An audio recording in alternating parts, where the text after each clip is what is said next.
cool. Okay, so I live in Los Angeles. So what stereotypes come when you're talking to somebody from Los Angeles? What comes to mind? What do you think, what does my life might look like? Busy? Freedom. What? Really expensive. Gang violence. Smog. Hollywood. Sunshine, happiness. Happiness. Traffic. All right, cool. So I didn't hear two things. I didn't hear yoga, and I didn't hear meditation either, or mindfulness. So like mindfulness, everyone in LA is talking about mindfulness right now across the country as well. And so I am a regular meditator, believe it or not. And so we're actually going to do some mindfulness work together right now. And this might be a little uncomfortable, and if it is, that's totally okay. What I'm going to ask each of you to do in about 15 seconds is to close your eyes, and I'm going to walk you through a little guided story. We're going to imagine a really peaceful place that I'm going to describe for you. And there is a real purpose to this. If you're not comfortable closing your eyes in a public space like this, I totally get it. Keep your eyes open.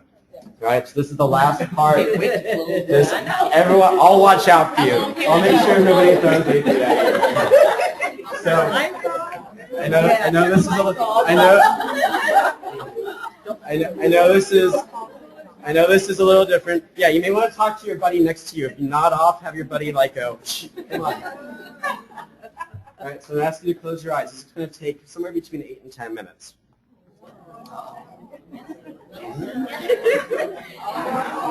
We'll see.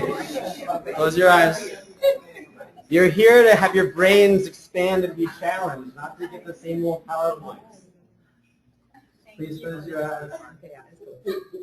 So I'd like for you to imagine that it's a warm spring day, very little humidity in the air, and you're at a river, and grass is beautiful and green. You feel it. You brush your hand on that grass. Feel how nice that feels.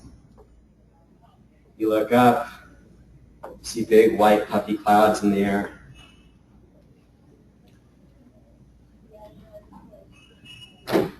You hear birds off above you, chirping, singing.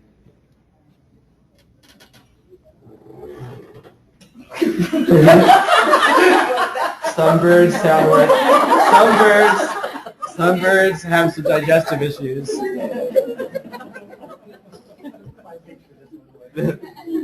Bring it back, let it go, come back. Back at the river, see the grass, feel the grass. Off in the distance, there's some children playing, you hear laughter. Maybe they're singing a song that you're familiar with from your own childhood.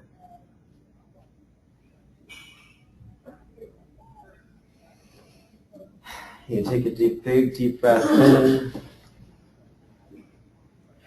You let it out. And man, that felt good. So do that a couple more times. Take a big deep breath in. Let that out. One more big deep breath in. Let that out. You look at that river, and you hear the water rushing over the rocks. It's nothing like the sound of water to calm you down. As you're watching, somewhere off towards the left, you start seeing some object coming down the river. And you've seen this before. You're very, very familiar with this object. It's going pretty slowly. And as that object comes into view, you realize it's a boat. You've seen this boat before, and you know this boat so well. It's coming closer and closer, just gliding peacefully along the river. And as it comes into clearer view, you see that this boat has something written on the side of it. And what this boat says on the side of it is grant application deadline. Man, do you know this boat well. And normally when you see this boat, you will hop right on and you will take this boat wherever it goes, even though it's maybe a 100-foot waterfall all the way down. You will stay on that boat. But today, you make a different decision. Today, you see this boat that says grant application deadlines on it, and you just let it pass.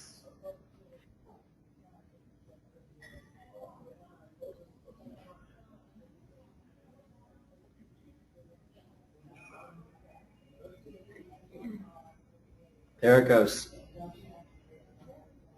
You don't need those feelings today. And as you sit and listen to the birds and hear the kids, feel that warm grass, see those puffy clouds above you, another object, another boat comes from your left, slowly, just like the one before, just meandering down the river.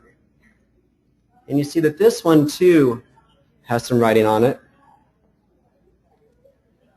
And this one says performance measurement.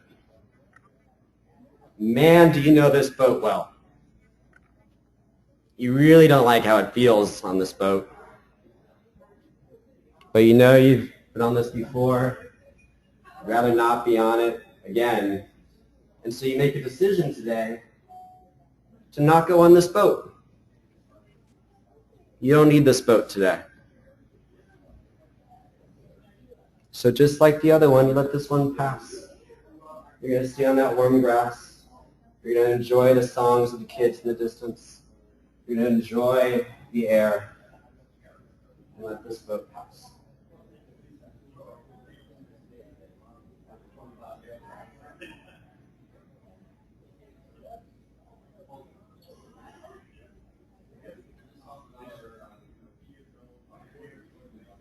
And so as you're sitting, you stayed off that boat. Take a deep breath in, and you kind of congratulate yourself that you stayed off that boat. You don't need that today. One more boat comes down. And this boat has the word auditor on it.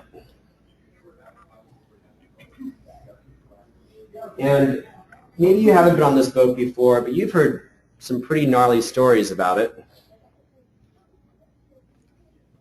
People have given you warnings. Stay off that boat. And those people who have given you that advice, you trust. And so as that boat comes down the river, you decide also, I'm going to stay off that boat today.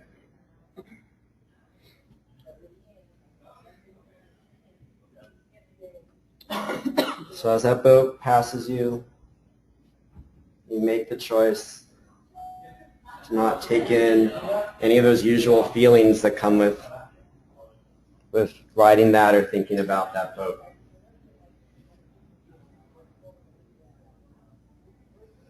You take a deep breath, you let it go. And then there's one more boat that comes down. And this one, as it comes down, I don't know what it says. Only you know what it says. But just like the other three, you're going to decide to stay off of it today. Because you don't need to bring that, any energy that may come with that into your life today.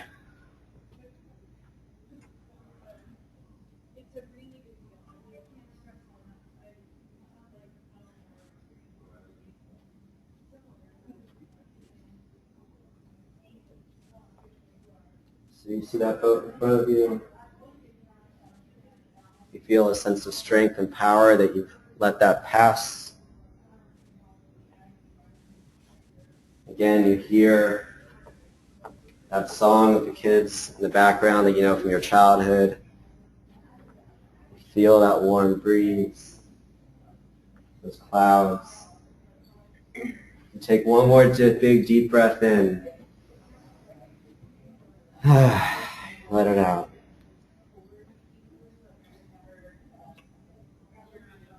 And then you go ahead and we're going to return to our space here. You open your eyes.